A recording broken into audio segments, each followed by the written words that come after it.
Hello students, let's read the question. So the question is transferring of separated DNA fragments to synthetic membranes such as nitrocellulose और नाइलोनिस। पूछा गया है कि जो separated DNA fragment को हम ट्रांसफर करते हैं टू सिंथेटिक मेम्ब्रेन जैसे कि नाइट्रोसेलुलोज और नाइलोन, इस प्रोसेस को हम क्या बोलते हैं?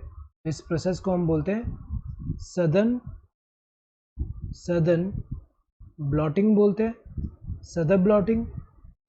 ये जो सदन ब्लॉटिंग है इसमें हम करते क्या है, हमें पता है कि जब जेल इलेक्ट्रोफोरेसिस जब हम करते हैं तो वो जो इलेक्ट्रोफोरेसिस में जो बैंड बनता है, यहाँ पे अगर हम देखें ये जेल के अंदर जो बैंड्स हैं, तो यहाँ पे जो बैंड्स है अगर हम देखें तो ये जो जेल होगा वो क्या होगा, यहाँ पे फ्रेजाइल होगा। जेल क्या है? जेल जो है फ्रेजाइल है। तो फ्रेजाइल होने की वजह से अगर हम देखें फर्दर प्रोसेस अगर हमें करना हो तो हम इस पर इतना नहीं कर पाएंगे, तो हम करते क्या है, इसका अगर हम देखें तो इसको हम ब्लॉट करते हैं यहाँ पे।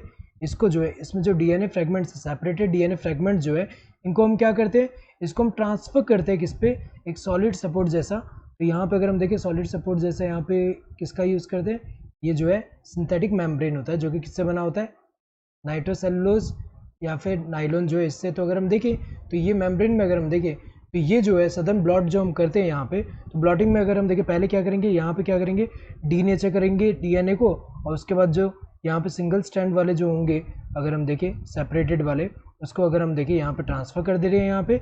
इसके बाद जाके ये ट्रांसफ़र हो जाएगा, इसके बाद हमें पता है हाइब्रिडाइजेशन करते हैं एंड देन ऑटो रेडियोग्राफी करते हैं। ये किसका हम एग्जांपल देख रहे हैं, ये जो है डीएनए फिंगरप्रिंटिंग में जो ये सदन ब्लॉट यूज़ कर रहा है उसका एक स्टेप हम देख रहे हैं। तो अगर देखा जाए ये जो प्रोसेस है जिसमें हम ट्रांसफ़र करते हैं जो सेपरेटेड डीएनए फ्रैगमेंट्स जो कि ये ट्रांसफ़र जो कर रहे हैं सिंथेटिक मेम्ब्रेन पे, इस प्रोसेस को हम क्या बोलते हैं, सदन ब्लॉटिंग बोलते हैं। तो अगर देखा जाए करेक्ट आंसर क्या होगा, सदन ब्लॉटिंग। सो ये डीएनए फ्रैगमेंट्स को जब ऐसे करते हैं तो उसको हम सदन ब्लॉटिंग बोलते हैं। वेस्टर्न ब्लॉटिंग में अगर हम देखें प्रोटीन को करते हैं तो ये वाला तो इनकरेक्ट है। पीसीआर अगर हम देखें, पीसीआर क्या होता है, पॉलीमरेज चेन रिएक्शन। अगर हम देखें इसमें हम क्या करते हैं, डीएनए एम्प्लीफिकेशन करने के लिए होता है। डीएनए का अगर हमारे पास यहाँ पे स्मॉल अमाउंट ऑफ डीएनए है तो पीसीआर अगर हम करें पॉलीमरेज चेन रिएक्शन तो इसमें क्या हो जाएगा, एम्पलीफाई हो जाएगा, बहुत यहाँ पे बहुत सारे नंबर ऑफ कॉपीज के बन जा रहे हैं। तो ये क्या है, डीएनए एम्पलीफिकेशन में, तो एम्पलीफिकेशन तो नहीं है ये। अगर हम देखिए ऐसा तो नहीं कर रही है।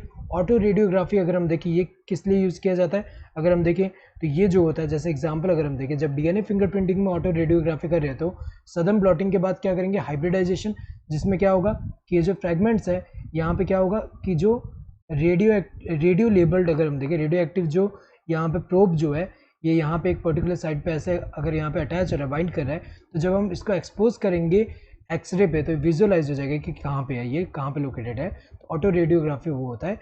ऑटो रेडियोग्राफी में हम करते क्या है, डिटेक्ट करते हैं ये, अगर हम देखें तो by exposing to the x-ray. तो ये भी अगर हम देखें इनकरेक्ट है। यहाँ पे इस प्रोसेस को हम क्या बोलते हैं, सदन blotting. Correct answer would be this A, first one. Hope you understood the question. Thank you and all the best.